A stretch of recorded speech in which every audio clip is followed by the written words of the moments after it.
Okay, I'd like to welcome everyone to China's Urban Revolution, Understanding Chinese Eco-Cities.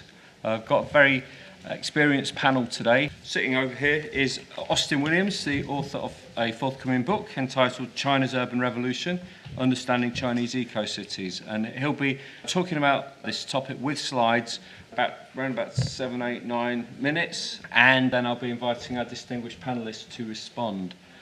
Without further ado, I'll introduce Austin. So this is just a very quick whiz through China's urbanization, and it's almost by definition it's going to miss as much as it touches upon. I will pretend that means it's lots of gaps that you can fill in with questions and comments and observations.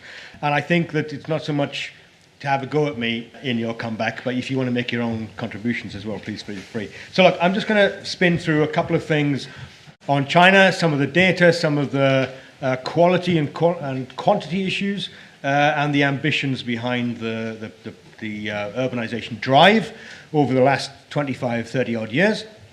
And then take a look at the new thing which we've called in the title Eco-Cities, but in general, it's kind of looking at the quality of urban environments. So this is the kind of thing that people imagine when they see China. The original picture, this one, is 1985, and this is 2015. So that kind of 30-year period has transformed a flat, some people say unoccupied, farmland area into one of the great photograph selfie pictures of all times. The building on the right-hand side there is the Shanghai Tower. It's just been completed this year, the second tallest building in the world now. So it's kind of one of those things where you now see China. Sometimes people imagine it to be still rickshaws and shanties, which in truth many parts are. And then you have this kind of incredible explosion of urbanism and development. And I think it's worthwhile, first of all, just making the statement that most Chinese statistics are bullshit. So we have to take things with a pinch of salt, yes? So if you just take a look at the rapid urbanization, and there is rapid urbanization, but just to be clear, from the foundation of the People's Republic of 120 cities to 176, a big growth in cities. By the 1960s, with the so-called Great Leap Forward, we have a disappearance of 40 cities. So we go back beyond 1957. There's this idea that actually you wanted industrialization without urbanization. That was one of Mao's great demands. So there's a loss of urbanization. Many people being reclassified from urban residents to agricultural, many people moving away from urban cities into the countryside. Then you see this kind of spark take over after the opening up in 1978, 1982. Is 182 cities. The reason I still say statistically it's dubious is because they reclassified what it meant to be a city, what it meant to be urban in 1980. So even these data is slightly dubious, but you can still see there's an explosion in urban development that has gone on. In 1950, 11%, 1980, 14%, although that is a very contested figure, and 2016, 52%. So there has been the greatest urban transformation of humanity in history. And it's kind of worthwhile trying to explore why that is and what that is. As you can see, it's mainly happened on the right-hand side, the east side of the country. But now they're starting to move, as part of the Go West campaign, they're starting to develop many cities within the inner areas and on the kind of Kazakhstan border.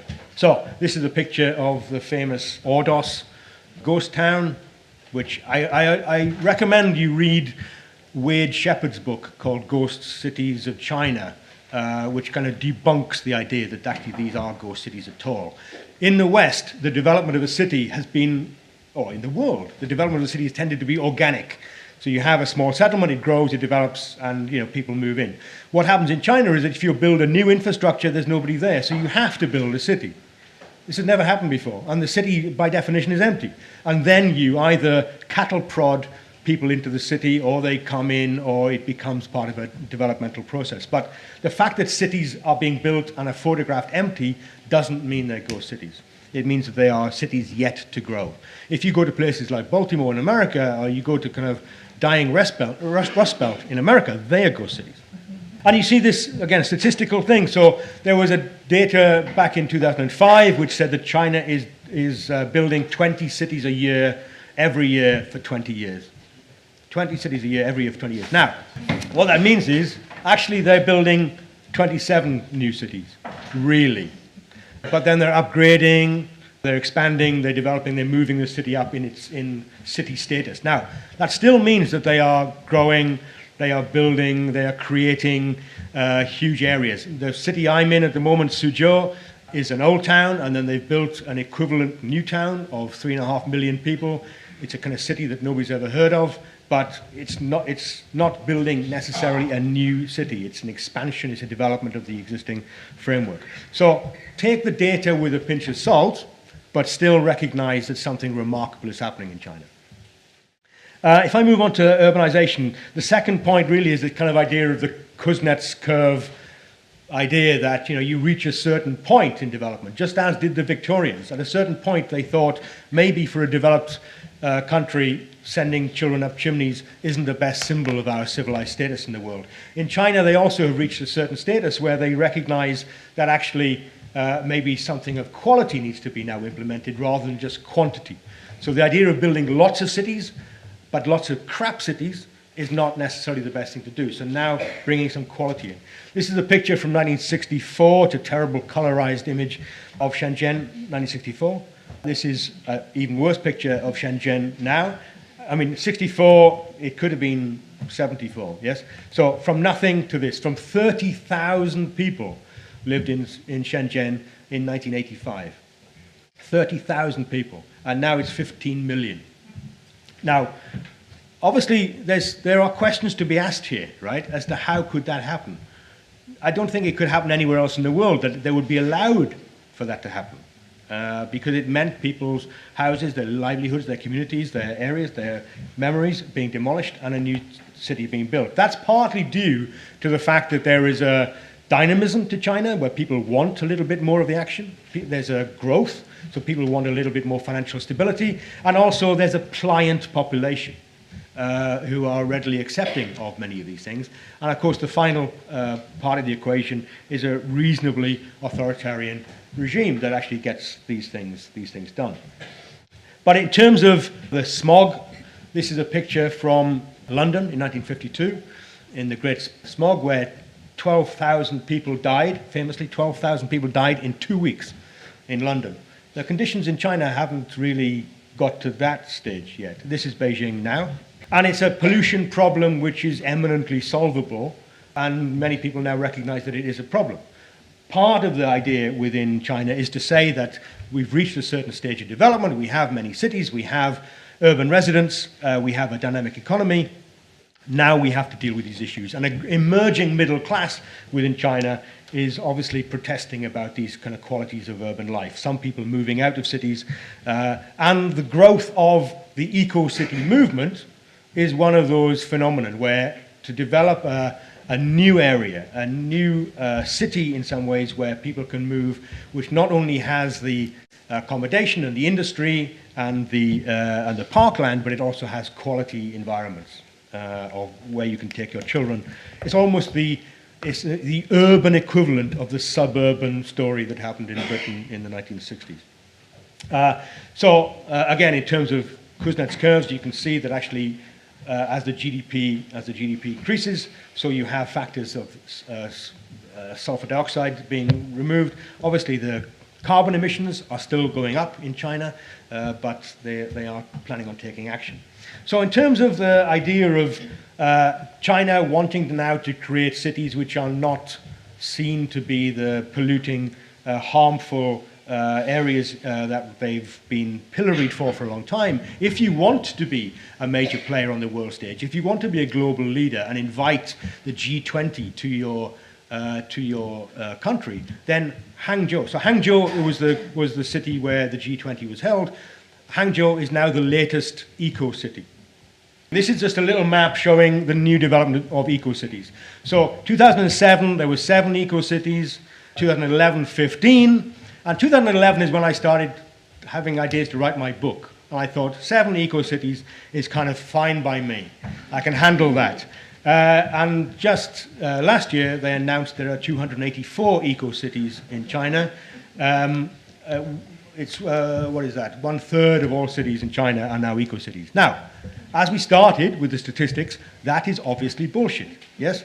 So, but there is something about this conversation which has a truth to it in terms of what it is that China wants to represent. This is just flagging up some of the main stories. This list here on the left are the top 10 eco-cities in China. I think you'd be hard-pushed to recognize more than 3 or 4 of them on the list. Yes, these are third-tier cities that are now beginning to invest a little bit more in not just air quality, but in wastewater management, in terms of refuse collection, in terms of the sponge city idea, which is to absorb water so it doesn't run off. These are just mainstream ideas of improving the quality of the urban space. And it's an interesting thing because the West doesn't really know this, and it doesn't really want to know it in some ways. You know, China is the biggest manufacturer of wind power. China is the biggest manufacturer of photovoltaics. It has the Three Gorges Dam, obviously. And it's one of the leading authorities in what we might call environmental energy generation. But that has now been kind of pilloried as China undermining the Western solar panel market in Germany. And so whatever China tries to do, the goalpost seems to be moved. But they are trying to improve. This is a little map showing Lake Nasser and the Aswan Dam in Egypt, and the Three Gorges Dam on the right-hand side. So just to kind of get a comparison of the dams, but actually the Three Gorges Dam, that's 10 times the size of reality. That's actually, that's the same scale of the Aswan Dam to the Three Gorges Dam. But the Three Gorges Dam produces 10 times the amount of electricity. So the technology, the power, the efficiency of these productions has really kind of moved on. Right, just very quickly, I'm just going to quickly scan through some of these ideas of eco-cities. This is Dongtan in Chongming. This is the failed Arup project for Dongtan. If you look at Arup's website, it's still on there. These are other examples, and they're all kind of made up. So even though statistically China should be challenged in the way that it presents itself, actually it works the other way around as well, because there are so many architects. This is Dilys Scofidio, American architects, just won the competition. They're never going to be built. Yeah, this is kind of the West playing around in China because they think they can, making up anything. This guy is a lunatic. Vincent Calibo, all he does is draw these stupid drawings, yes? And he wants vertical farms, yes? I mean, this is the environmental idea of cycling, walking, communal farms. This is a picture from 1973 from Chongguo, the movie that was banned in China for 30 years. And here we go again. I'll wait for Calibo. There he is. Palohaimo, an invention in Beijing. So there's a lot of... There's Calibo again. This is all he does. He doesn't have any work. He just does these drawings. And this is the reality. So you have failed eco-cities, you have fictitious eco-cities, and then you have the real kind of ones, which is this new build in Tianjin. But the main point I wanted to try and say to you, I suppose, is that actually the concept of eco-cities is just the way that China is really becoming to exercise its soft power to rebrand itself. They're trying to build decent cities, and they're now recognizing that if you want to be on the world stage, the eco brand is the really way forward to try and kind of dominate the discussion and to kind of put 2 fingers up to the West. So if you actually were to compare Tianjin, eco-city, with London, you will find that on every level, London actually beats eco-city. On every measure, it beats and defined eco-city. You may want to brand London as the new British eco-city if that's the way you've so felt. I think it kind of represents a lot of myth-making, but in some ways it also, underlying that, is a truth that China is really trying to develop a decent metropolitan infrastructure for the next generation.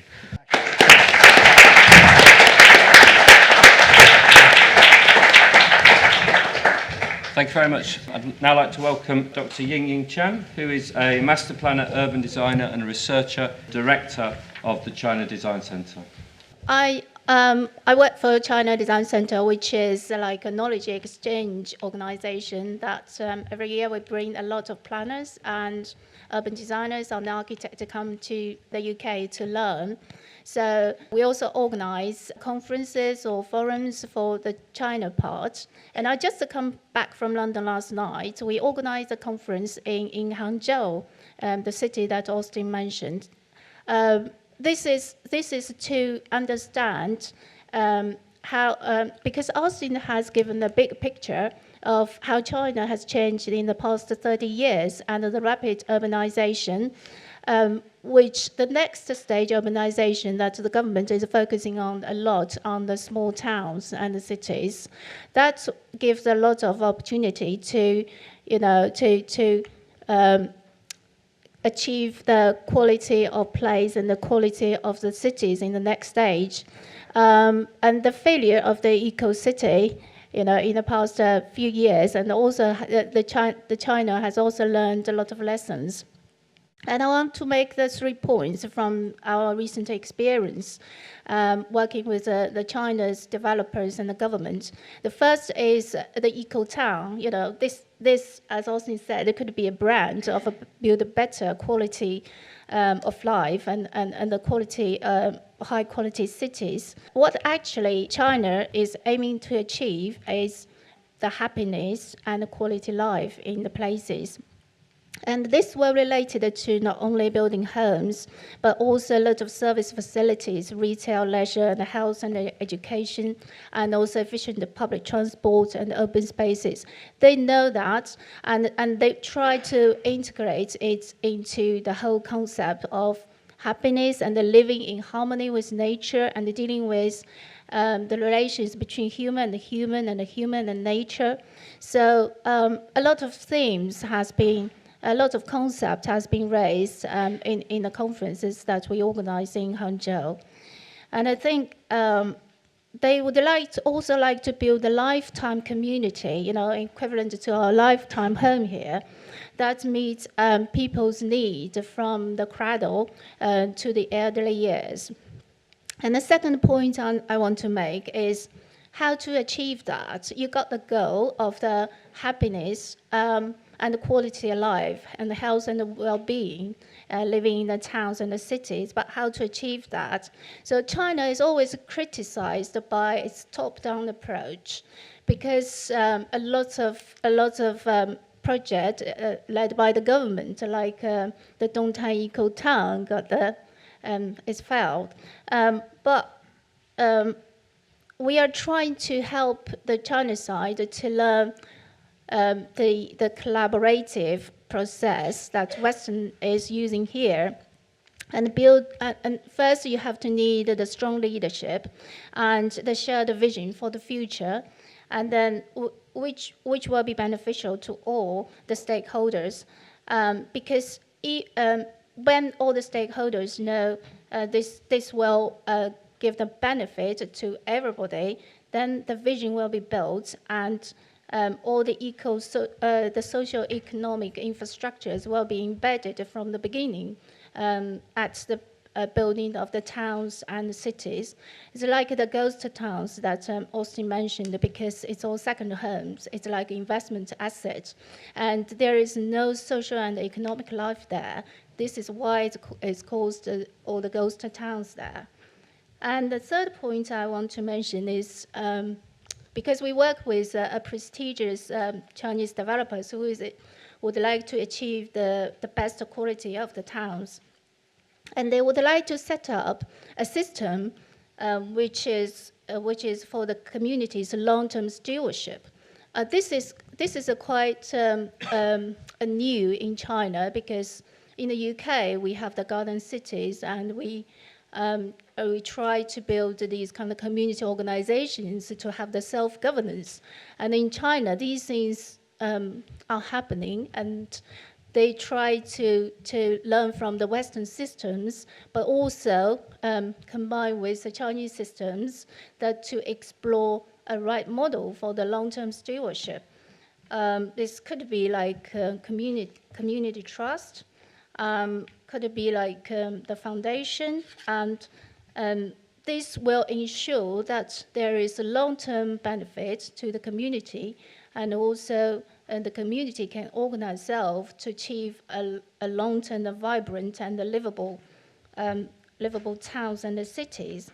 And they are very keen to make clear about what the government do for the town and what the community organization could do for the town. And in the longer term, how the government policies will influence the town's long-term management. Because in China, land is leased by 70 years or 50 years. This gives a lot of uncertainties to the developers and the community for the long-term development or long-term stewardship. I think these 3 points I sort of made is from is sort of from the bottom-up approach to understand how the developers and community would like to achieve, and how that are going to go with the government policies to realize a more kind of sustainable and livable Chinese towns. Thank you.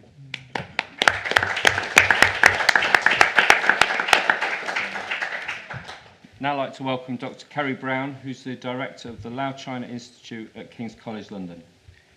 Great, well, thank you very much. So, look, I'm not an expert in urban planning, so my mind is wholly uncontaminated with knowledge, which seems to be rather popular these days. So I will say 4 things. One about political narratives, so sort of tying into your idea of narratives. Second about community, which you mentioned.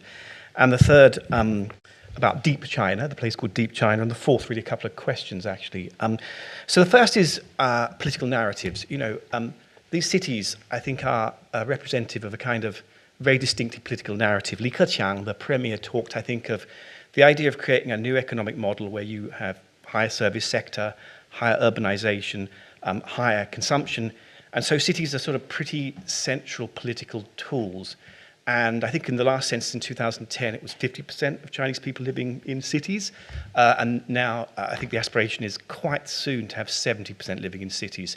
Although when you look at cities and rural areas in China, you can barely tell the difference sometimes. And so, you know, that kind of political narrative that these cities are kind of physical embodiments of is a highly state-directed one.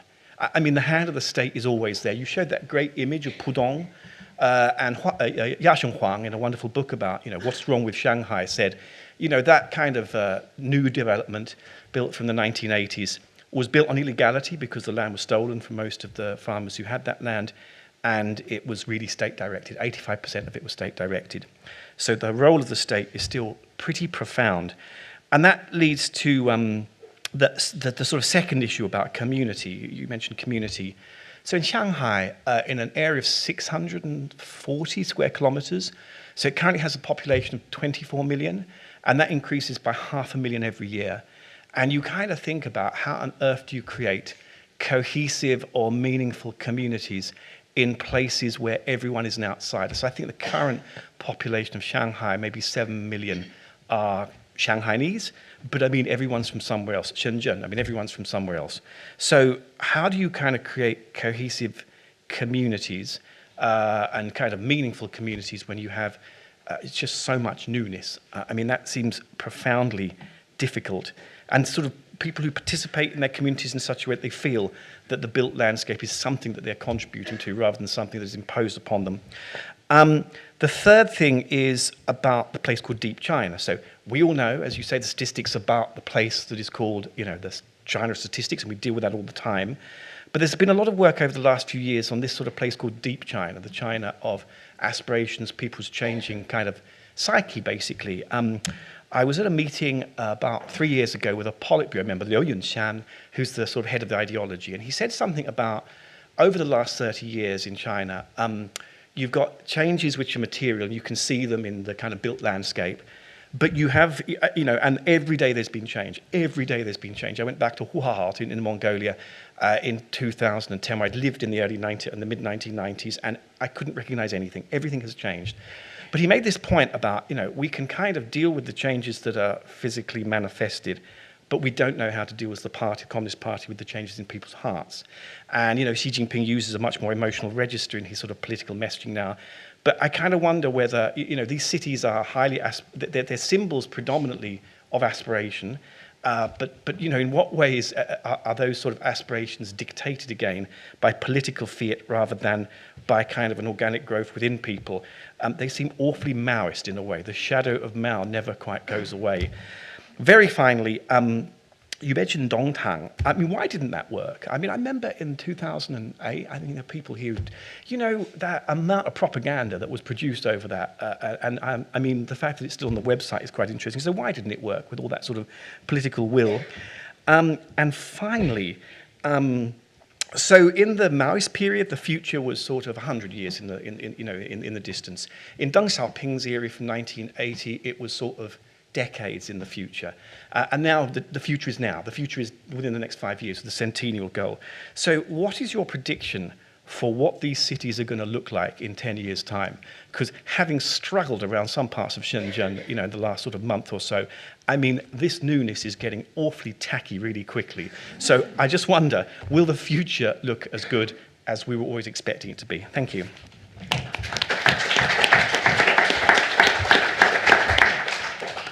And our final respondent is Dr. Wei Yang, who is the Royal Chartered Town Planner and the founding director of Wei Yang and Partners. Thank you, Grant.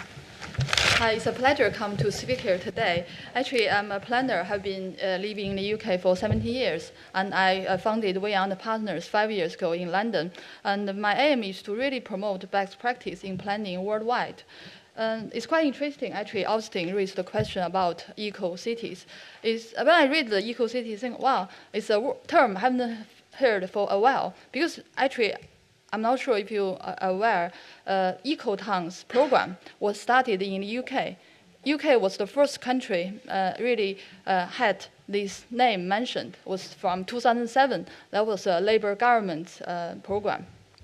And in China, actually, Chinese Ministry of Housing and Urban Rural Development, they adopted the eco-city idea in China. And actually, to be honest, as a planner, and I really don't think actually eco-city is a special type of city. Because actually, if you think about nowadays with the more advanced technology and all the availability of smart technology and everything else, actually eco-city should be the same as smart cities, as a garden city. Really, it's a place can offer people a livable place for people to live, work, and play. And you can have a close association with the natural environment, and you can have a local job. And also, the home should be affordable. So I think actually it should be ideal planning methodology for the planners and for the local authorities and for the politicians and also for the communities to enjoy. I really don't think it's a special type of development. And also, actually, when Austin showed the pictures of different types of eco-cities, or if from my concept, they are just cities in China, we have to know, actually, city planning is a process rather than a product. Because the city changes, evolves every day. The best city should be somewhere like London, should be able for generations to adapt their life, to live and work and play. So we really cannot see a snapshot of today's image to say, actually, this is the fate of this city. So it's a moving process. And I want to give a good example, actually, is in the UK. A lot of people heard about Milton Keynes. Actually, Milton Keynes, next year, Milton Keynes' 50th anniversary. I think actually it's one of the most successful cities in the world being created by planners and by a government. Because 50 years ago, the government decided to dedicate a new town really inspired by the garden city ideas. That was one of the largest new towns built in the UK. It was designated for a population of 250,000 people. Because of that, actually, the city is thriving, has offered a huge job opportunities and also very affordable housing in a relatively expensive area of England, the southeast England. So actually, I think there are a lot we can learn from that. And also, we talk about garden cities, smart cities. Why cannot we combine all the best elements and make sure actually the planning professions can join everything together and work with other professions to build the ideal towns or cities, wherever it is, either in China or in the UK. I want to say actually, in 2007, although UK mentioned or started the eco-city, eco-town program, but actually no one was built. It's a great shame. If we could use this knowledge to build something really can provide affordable housing for the local public, local community, wouldn't that be a great idea? But because I think political change and everything, actually nothing really happened. And now we have Garden City program, but it's still, again, quite slow. So I think really we need to give professionals enough credibility for them to do something they really want to do and be able to do it in a good standard. And also, because just a very final point, I think lots of media coverage about China talking actually China is already one of the richest countries. But actually, you need to think about it in another way. I just got a number from the United Nations figure. Actually, if you think about the GDP per capita, China is only on the 113th rank worldwide. So actually it's among one of the poorest countries in the world. UK is about 29th place. So if you think about that, actually China is a vast country. There is still a lot to do. So city planning is a process. I think China is still on the way to make it better. Thank you.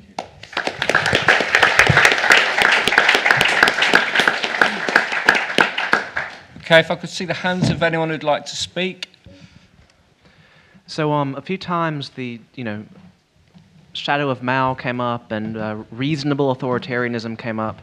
And so, China is, of course, different in terms of its political history than the United Kingdom and, has more pressing environmental conditions. But in terms of actually facilitating those types of change in the UK and in, the quote-unquote Western world more generally, does the panel think that some type of strong hand is necessary to get that kind of, on the tracks? Thank you very much. My question perhaps follows on from the previous gentleman's.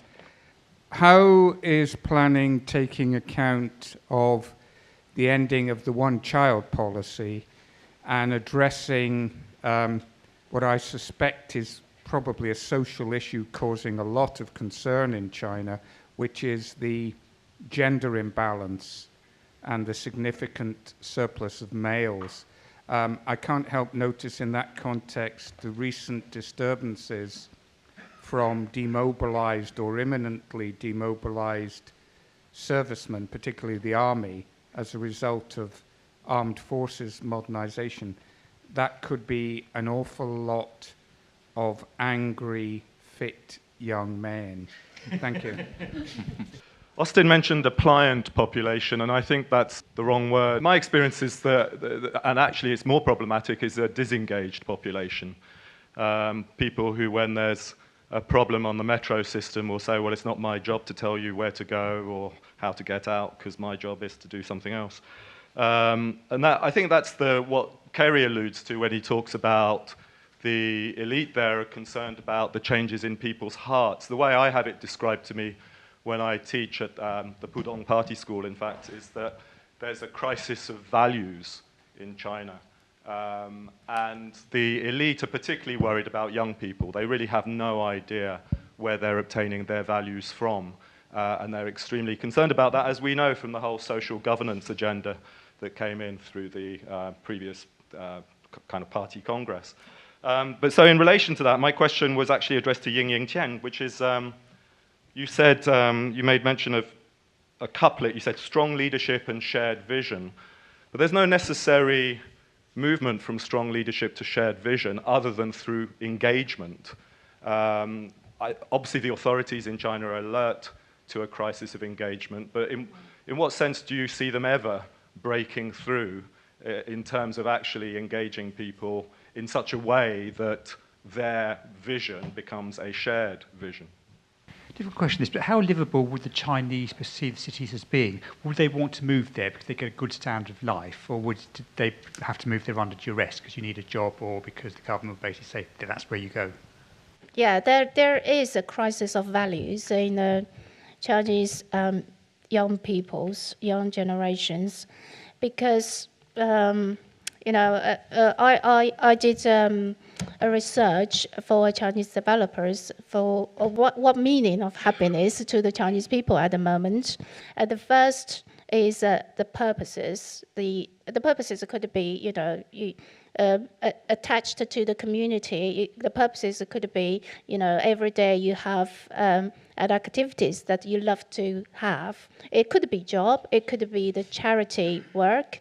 It could be looking after family. Everything.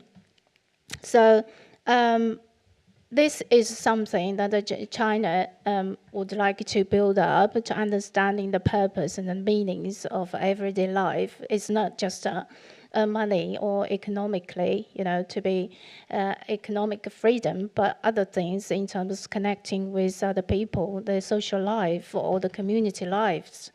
And then the recent working with the Chinese large developers is they would like to understand, because that large developer has a very strong aim to build a very healthy and a sustainable community or towns that will sustain in the long term.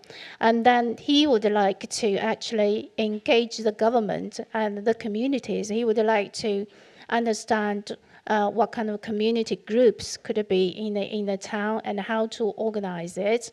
So what we, because I'm also a master planner and urban designer, and we did a lot of project with them, is just to engage people from the beginning to understand their thoughts and try to like a project, we involve them that has universities. We involve the university groups to come and then let the student to think about to say about what they would like to have in the town. Maybe some of the starters or spinning off offices in the town that will bring all these kind of engagement at the beginning of building the town. And then another thing is what I mentioned is the stewardship, because they are starting to understand, the long-term stewardship is different with the development. Development is a commercial-like behavior, but the long-term management could be more like a non-profit, but for the benefit of the community. So this is the thing they try to understand, what kind of things the community should do and what the kind of thing the government should do, and then could have a better way to engage people. So I'm not sure whether I answered that question. Thank you. Yeah, on gender imbalance, I don't think the amount of people being let off by the People's Liberation Army is very, what is it, 500,000? That's not going to have a huge impact. That's a tiny, tiny proportion. They're called bear branches, aren't they? The bear branch, the bear branch men, I think they're called, this rather disarming term about unmarried men. There's about 50 million, I think, projected. And I think in rural Guangdong, someone said there was 150 men to 100 women, which is about my memory of an average Cambridge nightclub in the 1980s. So I think we found our way through that. But it is a huge demographic imbalance. It's very strange. China's population, sort of, as Austin knows, population kind of profile is very strange because of various distortions. The one-child policy, well, it wasn't a policy, it was an instruction issued in September 1980, and it was very patchily sort of implemented. There were all sorts of kind of different, kind of opt-outs. And so and actually the population was falling in the Maoist period in about 1970. That was the peak, and then it really started to fall because of this policy in 1973 about having fewer children later. So there's lots of controversy over whether that that kind of initiative, if you want to call it that, really had any value or any real impact at all. Certainly not as many as the 400 million children that it says that China doesn't have. That's a very strange kind of thing. How do they regard cities, people moving to cities? It's very variable. So one of my PhD students is doing, people moving to Tianjin near Beijing. And so some people are incentivized, some people don't like it at all, some people, kind of go there to be with family. It's very, very variable. You can't really make very, very big generalizations. But on the whole, it does mean that people are going from places where they have land rights or where they have kind of a community around them to places where they have nothing. And so it is, that issue of how do you create cohesion. And finally, on values. So the Communist Party of China has always had a really kind of weird ethical system. And if you look at over the sort of decades, it was a sort of brand of utilitarianism maybe. And then Xi Jinping has tried to link it with traditional Chinese kind of cultures from Confucianism and Mengzi and Xunzi and people like that from the Warring States period 2,500 years ago. But I mean, it's a very hybrid kind of system, and it is slightly strange that the Communist Party, which came to power in order to topple these sort of traditional value systems, is now kind of really using them. And actually in Suzhou, I think there's the place you work, there's the sort of reading lake, isn't there? The kind of the reading area, which has this massive, these abhorrent sort of, statues of Confucius, which are the most disgusting things, aren't they? I mean, of these sort of huge kind of, dramatized things. But I mean, it's strange that the party is trying to embrace the very thing that it came to power to destroy. It's very, very, contradictory. I second all of that. The thing about China is that, as I see it, is that actually it's kind of 30 years behind the West in many things, like advertising, TV, horrible 1960s TV you get in China, and it's catching up. But it's now, in some ways, in terms of urban design, very much at the Charlie Ledbetter living on thin air stage of Western development. You know, the deindustrialization within Britain in the 1980s, 90s gave rise to lots of areas being given a new community focus, a new museum, a new something to kind of cohere around. And it's always a sad indictment when China is obviously just learning everything. They are bringing in advisors. Lots of them are from Demos, if anybody's old enough to remember these people. They're over there, ex-British Maoists going over giving advice. And that's how tragic it is. But the thing is that there is no civil society, I would argue, in China. Not as we have it in the West, definitely, but I would even argue there is no civil society. There is no independent central middle class. I'm an architect with the RIBA, this kind of guild that was founded, whatever it was, 300 years ago. In China, you don't have these things because they automatically present an affront to the authority and the leadership of the party. So they're not allowed. So you have these kind of ideas of trying to create values, because there aren't any belief in anything, because there isn't any. And they do that through some of the things they're absorbing from the West. And as it happens, one of them is environmentalism. It's one of the biggest things you can do in China, because China is a polluted monstrosity in many places, okay? Due to rapid industrialization under Mao, more so than under what happens after opening up. So you have these terrible polluted areas.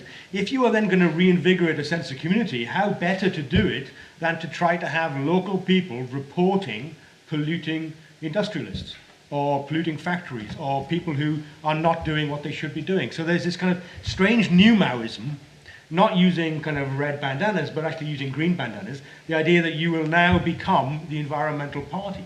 So people are kind of reinvigorated in a sense of community activism through the environment, which I think is kind of really tragic, and it goes to it speaks to the comment that was the first question, which is the anti-democratic nature of China getting things done. Now, I'm a big defender of democracy at all costs, and I don't want to be a planner who says we can't get HS2 built, we can't get Heathrow built, but look at China. They built 11 airports this year, right? How wonderful that would be, right? Yes, it would be, but actually I still think that there's something lost in that mandated authoritarian dictatorial demand that things will get done over and above a certain amount of community, local, civil, democratic engagement. So we have to be careful what we trade off. Following on a bit from that, what are the criteria for these eco-cities? Because it's easy for London to be an eco-city because it doesn't do or make anything. And all they have to do is ban cars from the city centre, or introduce the taxation system. But in China, they're doing things, they're making things. And the coal and steel production there, some of it is really quite antiquated and old-fashioned. Some of it isn't, I recognise that, but some of it is, and it's very polluting. So if you're building a city with steel, how does it count as eco? And also, what are the rest of the criteria? Because I don't understand that. And also, with the statistics, we recognise they're bullshit, but there's an element of truth in them. Does the Chinese state, use those statistics as if they were real? Or is there like another set of statistics based on reality that they build their planning on? Or are they planning on these myths? Yeah, I don't think actually I can agree all the comments, but start from the criteria for eco-cities. I think first of all, actually, eco-city is a place, like I mentioned earlier, for people to live and work and play. So it's focused on people, and also shouldn't have any negative impact onto the environment.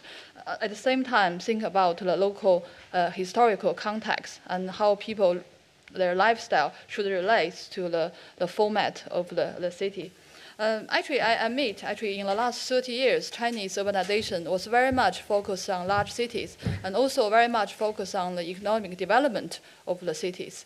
Nowadays, the Chinese authorities, they realize actually it's a problem. So they are much willing to take an integrated approach, especially they are thinking about how to, apart from building physical infrastructures, they are more and more thinking about how to really integrate social, soft infrastructures into the same place, about education, healthcare, and everything else, and also how to have a coherent environment with the natural environment. So I think everything is being considered, well as much criticism in China at the same time. And also, actually, China is now thinking very much on really change the industrial kind of development types. So actually, all these very heavily polluted industries are being really changed or upgraded with the new technology. Because actually, China, as I think in Austin's book, he mentioned there are huge investment onto the new technology and also on renewable energy to think about how we can make the city more green and more low carbon. One of the projects we are leading on is a green and low carbon development of small towns. It's a joint funded project by the UK's Foreign Office and the Chinese Ministry of Housing and Urban Rural Development. On that project, actually, we developed a technical menu, which we showed, apart from thinking only the technical element, because people think about eco-cities, they are very technical focused. Rather than that, we very much talk about how we can create a roadmap of starting from how we understand what people want and what are the key elements in our city, what are the unique selling points, how we can make it better, and how we can draw a character of a town or a city, and then how we can engage with local community and design something people can live and work enjoyably. At the same time, have a very lower impact or at least a neutral impact of the natural environment. At the same time, and we can have a mechanism to really monitor the whole process. I don't think the Chinese statistics are all fake.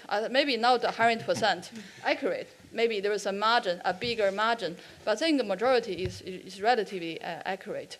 And for our planning, we have this annual book, which have a very, I think it's relatively accurate statistics about people's income and what's the population, what's their job sectors are, and what's the new built areas and the focus. Based on that, actually, we understand, and we can understand the tendency, how the city was developed, and then we can understand actually what we want to achieve in the future. And also China have this 5-year plan. It's quite a socialism type of thing, but actually I think it's quite helpful to have a strategic approach about your city. What do you want to achieve in 5 years' time, and what you have done in the past, and how you want to make it better. So I think all these mechanisms would help. And so, but as I said earlier, it's still a process. It's not perfect, but I think it's recognizing it needs to get better. Okay, so there's a lazy strand in British journalism that often suggests that Chinese interest in the environment and eco-cities is all about PR and marketing and flim-flam, and yet the panel, maybe there's a consensus emerging that they really believe in this, and that influences the policy and the kind of structures people live in, and it's not all about coal and heavy industry and so on. But yeah. I did read a book some time ago which I thought gave a really lovely image of the difference between the American move west and possibly the China move west. And it was around the idea that every new city or every new town that was developed, there would always be a school, a church, and a newspaper. And I thought that was just quite interesting, because I think it then talks about that thing about civil society. And obviously then on an architectural level, certainly within the UK, you have lots of buildings that are very much part of the fabric around schools and churches and newspapers. And I think it's quite interesting that certainly in Britain, you have a decline of those buildings now, where things like libraries become cafes, or the town halls get emptied out, like I'm in Nottingham and we've moved to a finance building and I work for a city council. So it's just really odd now that you have this odd reflection where the idea of moving west in America had civil society very much at the centre. In Britain now you have a thing where some of those strong institutions seem to be moving into the background in their importance. And I was just wondering where you think China fits in, or is it just impossible, because of the point that Austin makes, that you can't really have those strong institutions in an architectural form because they are a challenge to authority? I mean, obviously the church building thing isn't really applicable in the same way in China as it is in America. But I wasn't saying that. I mean, if you're building a new city, the first thing you build is a university. And that gets the young people in with spending power, and you get, you know, many thousands of them, and then you can have small businesses, especially from local people, who can thrive on that. Then the state imposes, in some ways, or suggests that state-owned enterprises may move in to give a little bit of industry, attraction. And from that, then it starts to spark, and developers will invest. So it's kind of a kickstart investment by the state. In many ways, it's a very sensible agenda. So you do have, institutions, and from that you can then start building cultural institutions. And actually in Ordos, I think the first building that was built was Mad Architects in Beijing, their Ordos Museum. That was built before even the roads were built, as a foundation. But that was mainly for the architectural market, to try and put Ordos on the map. Yeah, so there's lots of kind of cynical agendas being played out here, as well as just simple planning logistical ones. But I don't want you to think that, that China doesn't have any cultural buildings and it doesn't work in the same way. Because they're very clearly learning directly from Western advisors who they're calling in to tell them how to do it. So they're copying it. So up until now, they've kind of taken the boulevards of Paris, and they've taken the cycle lanes of Amsterdam, and they've taken the parks of London, and they've made this amalgam of a city which should work, but obviously doesn't, because it's artifice, and it doesn't have a civic life to it. Yes, so they're now refining that agenda and making them nicer places. But the lack of public activity and civil space still will blight China, because that's a social problem. That wasn't one sentence, unless you're using Chinese statistics, of course. Yeah. My understanding, because you showed a map where most of the cities cluster in the east, and I was wondering, I understand that the Chinese state has tried to move more Han Chinese people into the west, into Nepal, to try and really colonize it, essentially. Is there no plan to kind of use this eco-city agenda to really build up those populations in the west? Of all the statistics in the opening presentation, I thought the most astonishing was the drop in urban numbers in the 1960s, was it? Real reminder of the level of control that the Chinese state has obviously exerted over who can live in cities. And I think I read recently somewhere that the pass system had been slightly relaxed. And I wondered to what extent that was a recognition on the part of the state that they needed to evolve the way that they deal with the flows of movement and create cities. So on one level, is it a recognition that they need to free things up slightly, or just another way of retaining control? And then on the other side of things, from the urban populations that are living there, I know you say there's no sense of civil society, but I remember being there a few years ago, and there did seem to be some level of to some extent, people within cities were finding ways of exerting their presence within the cities. And I just wonder, is there any movement in that direction towards the emergence of a civil society, albeit that you're quite pessimistic about it? So the household registration system that you referred to was set up as an internal passport system, I think, in the 1950s. And so it still exists. I mean, I think on your ID, you've got an internal ID, and it says it's your birthplace, I think, or your is it your maternal birthplace? Anyway, this is where you're registered, and there's two types. There's a rural and a city one. And so despite the fact that there's a huge number of migrant labourers, about 230 million, who don't live in rural areas, they live in sort of city areas, they still have rural registration documents. At the last People's Congress about a year ago, that was reformed. The problem is basically a fiscal one, that as a local government, you don't want people living in your city that you have kind of social welfare responsibilities to. And if you have someone with a rural household registration document, they're not able to go to the schools, and there's certain social welfare that they can't have. And the problem is that if the government essentially says local cities have to supply these things, then they're going to need more money.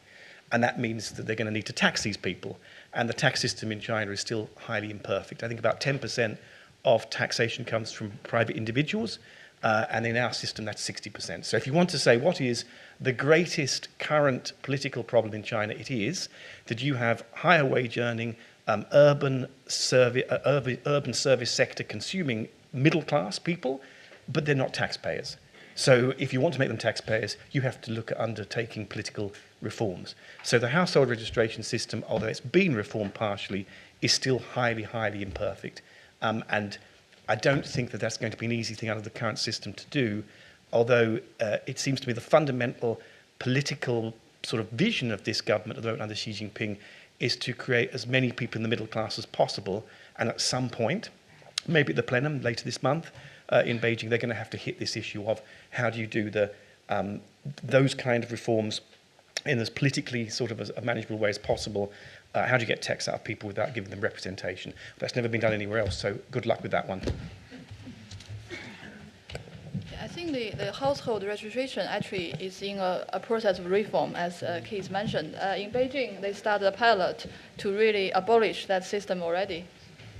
Mm-hmm. Mm-hmm. Yeah, but can I just jump in and say you cannot, it's not worth reforming the hukou system, it has to be abolished. It has to be abolished. I mean, it's unfathomable that you actually have people who travel to a city to work and then they have to go back home if they want to get their children into school or get medical treatment. They are classified as second-class citizens by definition.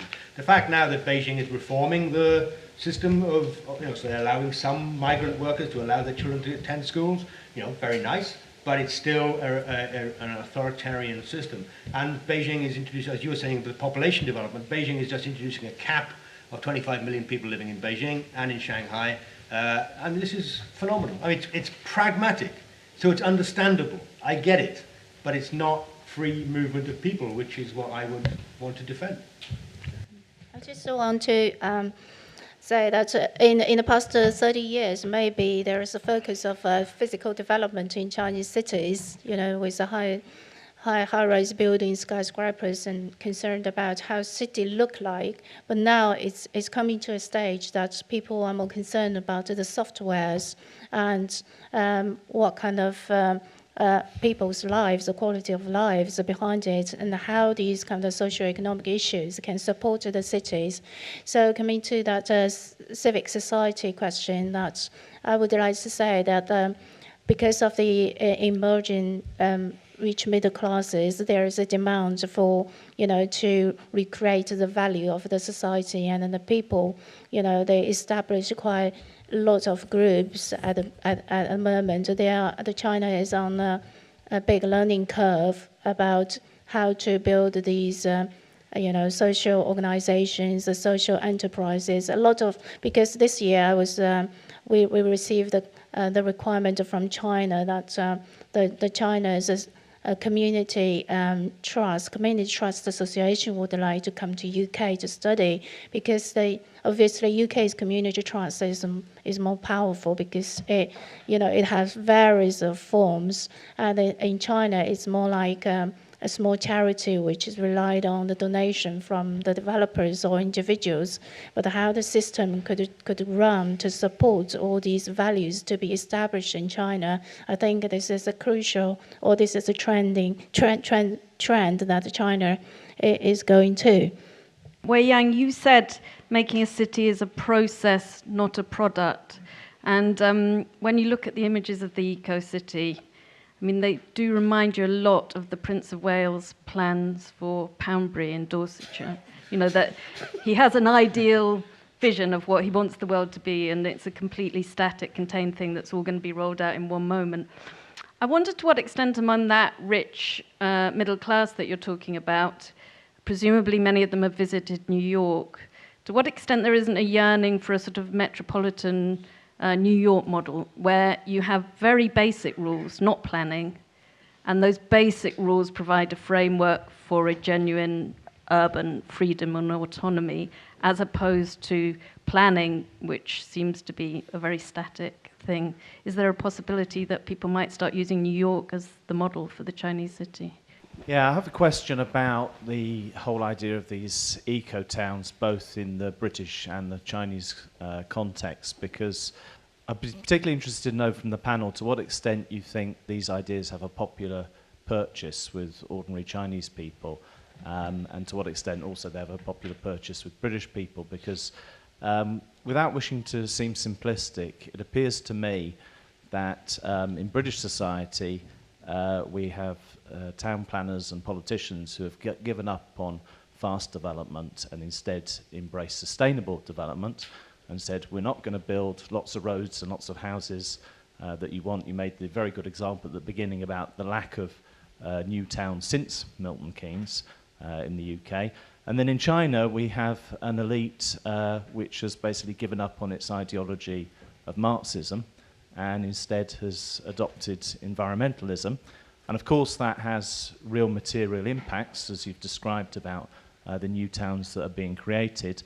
But having talked to a lot of environmentalists, those things would not pass environmental criteria. Environmentalists believe, for example, you should not use concrete because it's not sustainable. Now, I don't agree with that. But to what extent is this something that is very much reflective of the elites kind of giving up on their previous systems of ideas? To what extent do those things appeal to maybe a new middle class in China as they appeal to the middle class in the UK? And to what extent do those things have popularity with ordinary people? And as you said, there's still a lot of poverty in China, and a lot of people want to consume more in China. Is that compatible with the new environmentalism? I'm going to give each of our speakers a chance to respond, sum up, and debate, and so on. So, very interesting you mentioned New York, because actually I think there are so many cities in China try to copy New York. But the problem is only one New York can be exist in the world. Like we have only one Paris, one London in the world. The place being unique is because actually they exist. How to say that? They exist because where they are and which country they are, and because of their history and the context. So China has to use its own methodology to develop something really specifically for China. But of course, there are lots of good lessons can be learned worldwide. Actually, I think the biggest problem in China is all the cities, they have designed themselves too big. If you calculate all the cities' population assumed by these city master plans, you will see actually the Chinese population has been doubled, which is the biggest problem. That's why we have these ghost towns and all these cities built based on assumption we would have all these people come to live here. But actually, this gentleman asked a very good question about whether the eco-towns or eco-cities would be popular, because all these cities need to be located in the right location where it can have good strategic public transport service to serve, and also have enough good job opportunities for local people to work. And also, it shouldn't be in a place to really have negative impact to the natural environment. In China, some eco-cities actually select some of the most beautiful places. They say, oh, let's build an eco-city where we should be. Let's be in a beautiful place, which actually damage more environment than it should be. And so the location should be considered first, but because sometimes with the political controls, the location just kind of come from the leader's mind, say, let's go there because I like here. So I think all these, we should give planners or professionals more credibility for them to make the right decision. And the environmental impact assessment actually should be considered as an integrated approach, part of the planning process to make sure all the proper environmental issues are considered properly. Thanks. Kerry? Yeah, I mean, look, after 25 years of sort of living in China or dealing with China, I mean, if there's one sentence I think that has always helped me sort of work out what's, how to understand, this amazing and wonderful place. And it kind of, is about the sort of the physical manifestations and that Austin sort of talked very, very well about, and kind of sort of talks to the questions of, well, what ways does this give people more spaces? What does it sort of give people, this middle class, more kind of, options? How does it sort of create a kind of, sort of very, very hybrid Chinese modernity?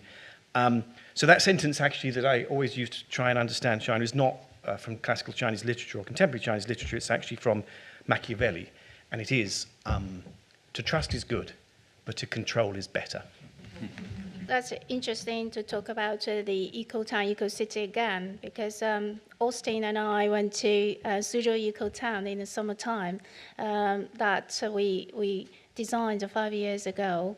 And we found a lot of elements there, like the tram system is already built to the edge of the town, and there is a big wetland, and people seem, but not very development are going on with the eco-town because there's a lack of a good mechanism for the land assembly and also development and make all the local villagers happy to move away from their home and then rebuild the town. So it's a slow process, but I think maybe it's a right pause because it's a good moment for people to think about what is really eco-town. Is it to demolish lots of villages and then put in the high technologies and all these kind of new buildings which is energy saving, or is to work with the local villagers and then build a better town? I think it's quite an interesting moment that people start to think about that, and I think it's not in a Chinese traditional philosophy. The eco means ecological and also means living in harmony with nature. But in a Western context, it's more about zero carbon and all these kind of indicators that has to achieving zero carbon. So there is different meanings in the Chinese context, and I think this is the moment that people are exploring what is best for the city and what is a real meaning for the happiness and the well-being of the lifestyle of the living in a place. That's my comment. Thank you. I think that last point is very important for the question on concrete development in China, because it's a different language on many levels. I mean, it's a different language, full stop. But also, they mean something different to what we mean. So, a recent survey on architectural students, but what is the most sustainable material? British people said timber, Chinese people said concrete. And what's the least sustainable? The other way around. And it's partly because, the harmony of nature thing, but it's also the destruction of the forests and the woodlands of China over the Great Leap Forward. There's a sense that actually this needs preserving because it's actually leading to desertification. There's real problems in China. So you have hundreds and hundreds of sustainability consultants going to China, telling them not to build in concrete, and they're getting laughed out of court. and justifiably so. So I think that we have to learn a new language, and we have to appreciate that actually our dominance in the sustainability argument, mercifully, is now coming to an end. The other thing is that in terms of Chinese development, it's not going to follow an American model. They'll copy America. They'll try to implement certain aspects of New York, maybe, but it's never going to be New York. Not because there's only one, but because this is China. And it just will not work, partly because of the social conditions and political situation which will not allow it. So what's happening instead is Shanghai has a 20-year master plan from 2000 to 2020, which is called the 1966 model, which is one center, 9 cities, 60 towns, 600 villages. And that's what they're going to build by 2020. And it's fascinating. So that's how they can retain the population density quite low within Shanghai, because they're building new cities, which we don't even think about over here in the West. But actually, when you then look at some of the cities, they are Thames Town, they are Italy Town, they're German Town, they're Disney-fied kind of parodies taken from around the world. Scandinavian Town. I mean, what a joke is that, right? These are horrible, horrible places that don't work because they're plastic versions of the West. So once China actually becomes to be a little bit more liberated and confident in their ability to actually design something for themselves, then maybe things will move forward. But that's a way off. Okay. Let's thank our speakers.